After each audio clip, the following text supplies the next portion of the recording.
everybody, welcome to Cerwin-Vega's.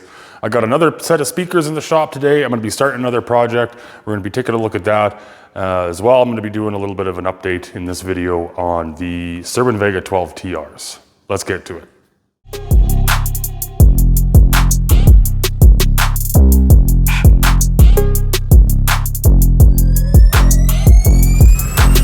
So here we are, we got a set of Cerwin-Vega 316Rs. These are, I guess, kind of a four-way design. It's a three-way speaker with a, get back here and spin this around. Right here, with a rear reflecting tweeter. Now, these things are in beautiful condition. It's a walnut, real wood veneer. It has been refinished. As if you can kind of see, you can see a little bit of the whatever markings and stuff on here. There's some of it's maybe not perfect, but they were refinished. They look great. They did a pretty good job overall. Yeah, like usually when you see these, because of the way the grill went on here, usually somewhere about here or so, you really see from here to here, you can see a really big fade mark, and you might still kind of be able to make it out on these, but really it's not that noticeable. But you can tell the difference. That is these 12 TRs are kind of the original veneer, which have been really close to the same as this. So it is a slightly different, a little bit lighter, but overall, these look really, really good. These are gonna look awesome when we're done. So I won't be doing any cabinet work with them because pretty much everything is done. They were brought to me. They're a lot easier to move around without all the drivers installed. So we got this box and these two boxes came with them. So yeah, I haven't even opened these up yet. Customer dropped them off yesterday. Didn't have time to get at it. I actually have to get to work here pretty soon. Got to work night shift tonight. It's about 6 p.m. right now. I got to work 12-hour night shift tonight, but I figured I'd just kind of start on this right now, and then I'll get back to it when I get off work. But let's get opening these boxes. All right, let's take a look. Let's see what we got. Ooh, look at that. Oh, wow.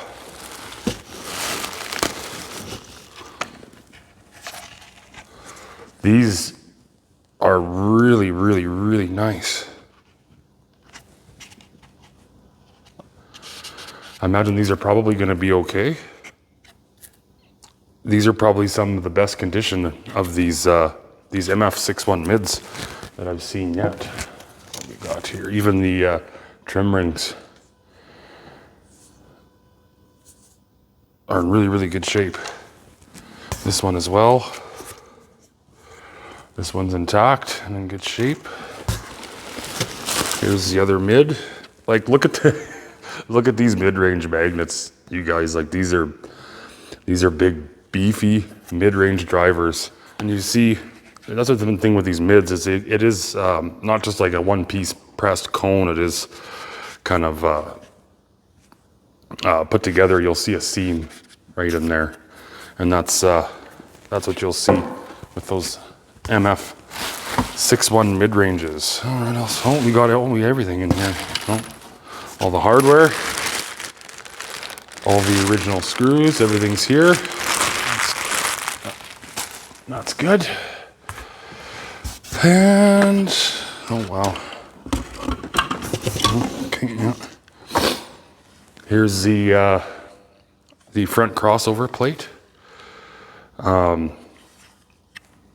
All the knobs are there. Geez, even these, the pots feel better than some I've seen. Fuse, everything's there. No broken corners, chipped corners. We do have this, and I believe this is the silver wire that they used on these. Whether or not I'll be keeping that, I don't know. There's not a lot going on in here. When you consider how many drivers are in these speakers and just everything that's kind of going on with them, there's not much of a crossover built for these at all, really, and very, very, very cheaply put together. So that's kind of the main thing what I'm going to be doing with these, but that's in really good shape. The other one as well.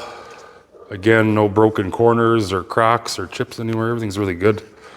I'll have to test all those pots out. Even those look great compared to what I usually see. And yeah, again, you know, not a lot going on with these. What do we got? Oh, I see. Oh, there's a first little bit of damage I see. This one's got a broken corner, which isn't uncommon. It's very, very, very common. Got your binding posts. So these just go on the back. This is just your speaker terminal. Right there it says model 316R. Put this back in here, and here we go. HS5, 8 ohm. So these are going to have the same magnet as the CS5. The C5G had the smaller magnets that was mounted with the two screws. So we got HS5. Here's the CS5 that I just mentioned. There should be another HS5. And then that should be a CS5. Oh, HS5. Well, I gotta figure that out. Why do they do that? Okay, now why is there one CS5 tweeter and 3 HS5 tweeters? So we got 3 of these. Then we've got 1 of these. So if Cerwin-Vega did this, these are all original. And mind you, they all have all of these tweeters. The horn, the waveguide here is all a gloss finish. And I'll grab another one, like a common one, just one sec here. So this is a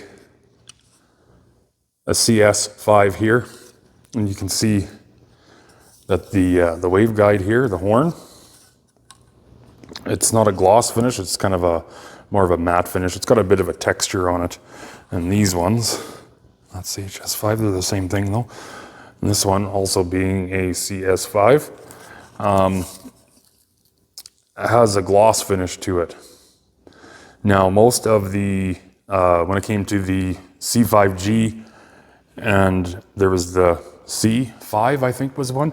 Most of the C5 tweeters, which is one of the ones that has a smaller magnet, all the C5s I've seen had the gloss waveguide to them, and then the C5G had this textured finish to it, like this CS5.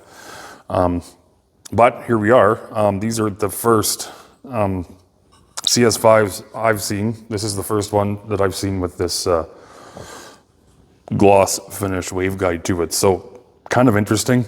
And I've got the schematics right here. I'll throw them up on the screen. Just looking at what drivers are supposed to be in here. So it's got listed here. The woofer is a 15.4W, mid-range MF61.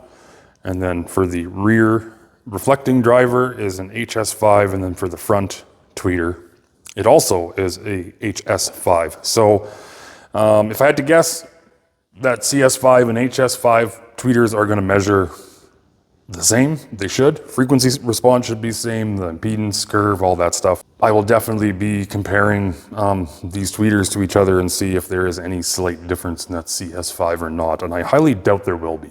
So let's get to these woofers, which I'm assuming, obviously, the only thing that's left. There's a woofer per box, so let's get those out.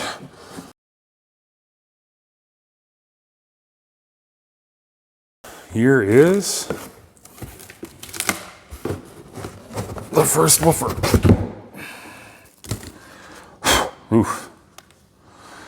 Definitely original cone. Somebody really had a heyday with the glue there. That's unfortunate. No, this is definitely an original cone, because you can see they always had this darker ring close to the voice coil, and then as well on the outside by the foam. I don't know where this foam even looks. This is, oof, that's really loose too. That spider might be sagged out a bit. Yeah, definitely. So we've got some significant spider sag on this guy. which is unfortunate. But I don't think it's going to matter a whole lot. It looks like we may be reconing this. Let's see how that plays out. Even just looking at, I don't know if you can tell on camera or not here, just looking at the roll of this foam surround that they put on here. It doesn't appear to be, I can feel on the inside here. Oh, and it's rotting and it's starting to separate in some spots as well. So I don't know when this was done or who did this. And it looks like they smeared the glue all over the trim ring as well, or the gasket, whatever you want to call it. That sucks. Just kind of really gives it that shiny look, and it doesn't, I don't know. Anyway, this cone says 15.3W on it, which is interesting. Kind of some casting imperfections here. Whew. I'm gonna be removing some of that actually. Wowzers. The magnet is stamped with 15.4W, so that is correct. And let's get the other one out and see what the other one looks like. No, he thought maybe one was reconed. I don't know if that's the case or not. Or maybe this is a replacement. It definitely looks different.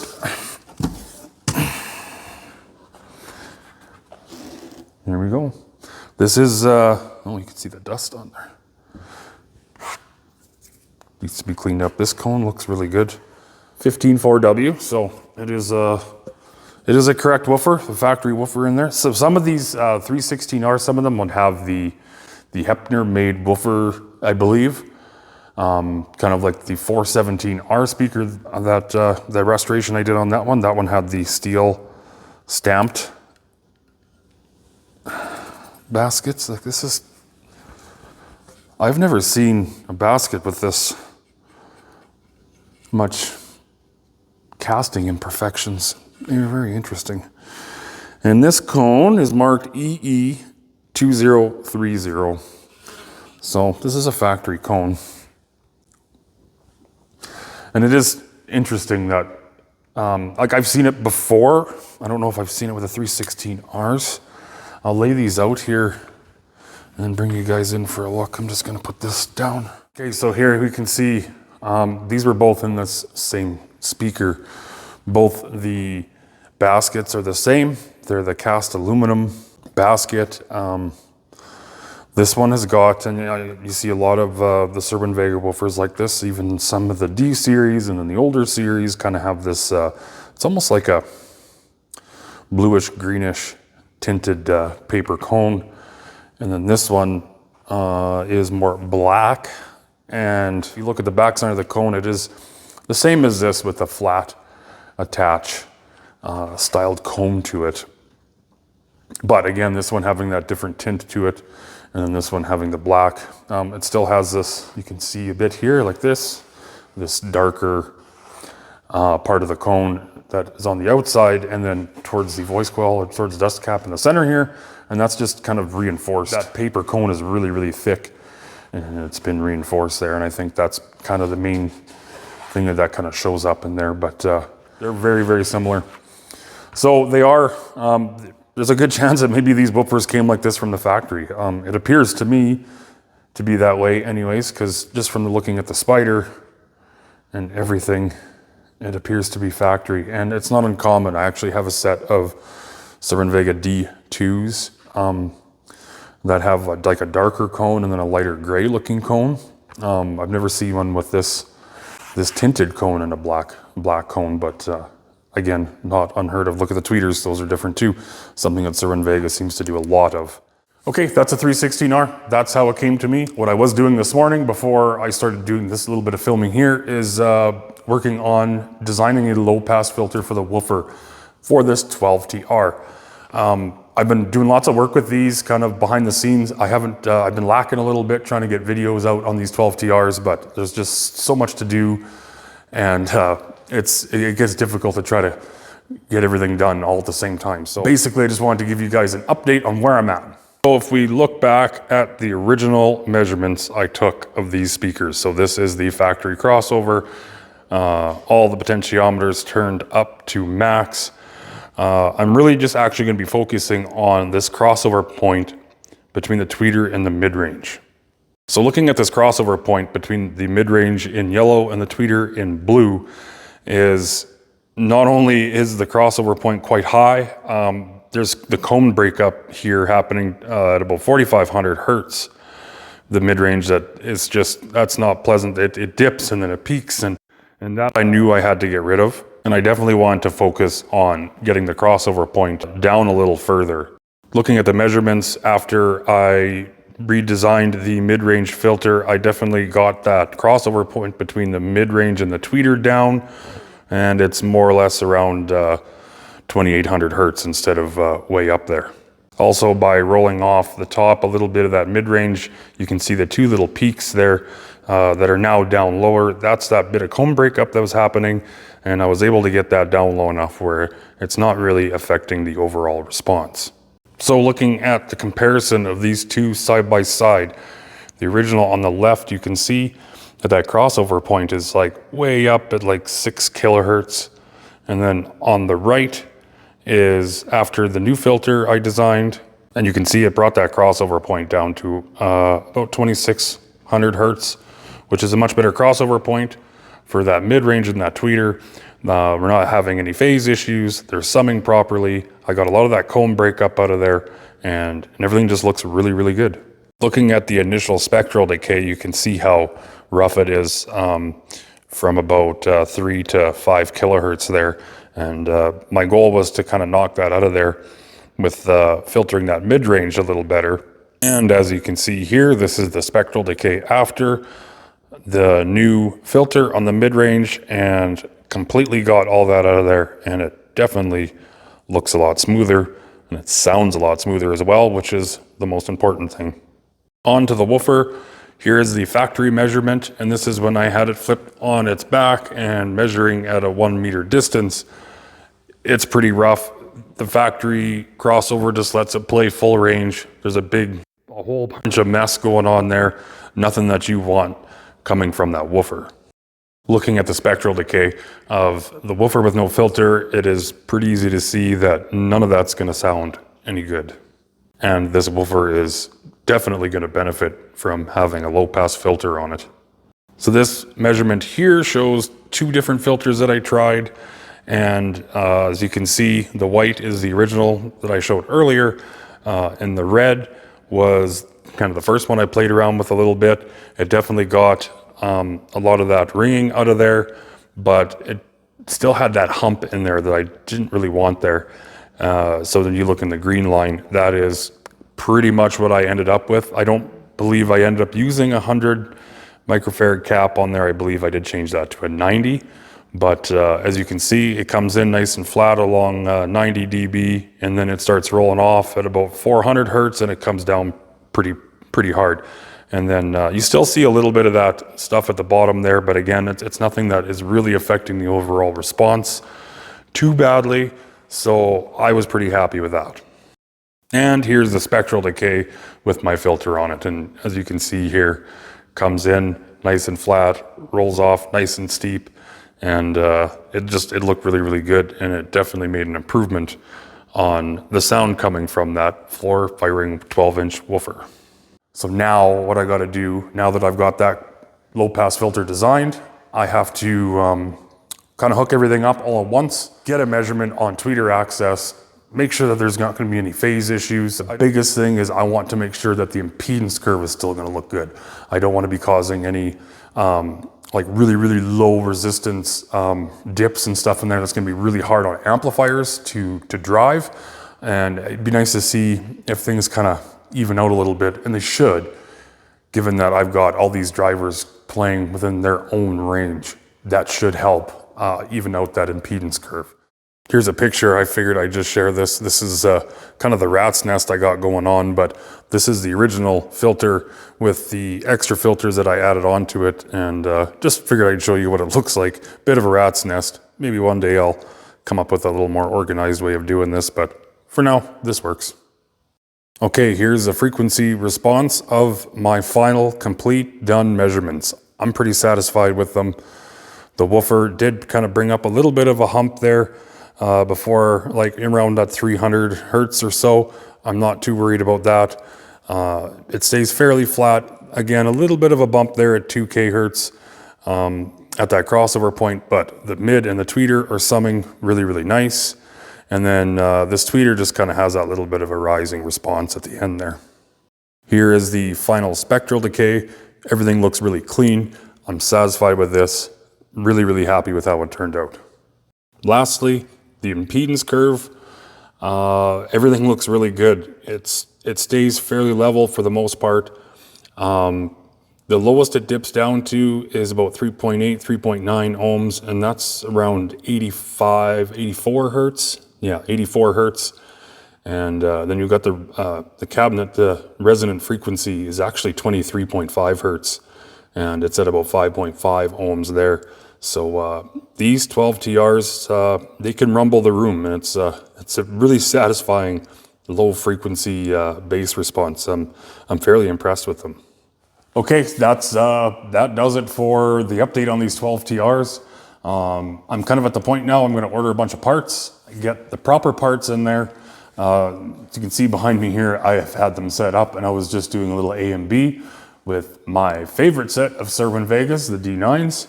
I'm impressed. A bit of an unfair fight because that picture you've seen there, I've got a lot of stuff in the signal path, a lot of wire leads, alligator clamps, all that stuff. A lot of the parts that I used for the values, those aren't really the best sounding. It doesn't affect measurements, but once I get the proper parts, some good poly caps and some air core inductors and whatever it is that we decide we're gonna go with, it's definitely gonna improve and open those speakers up a lot, because they're a little tied down with everything that's in there. But all the results look really good. I'm really happy with these. And yeah, till next time, Cerwin-Vega, big or small, save them all.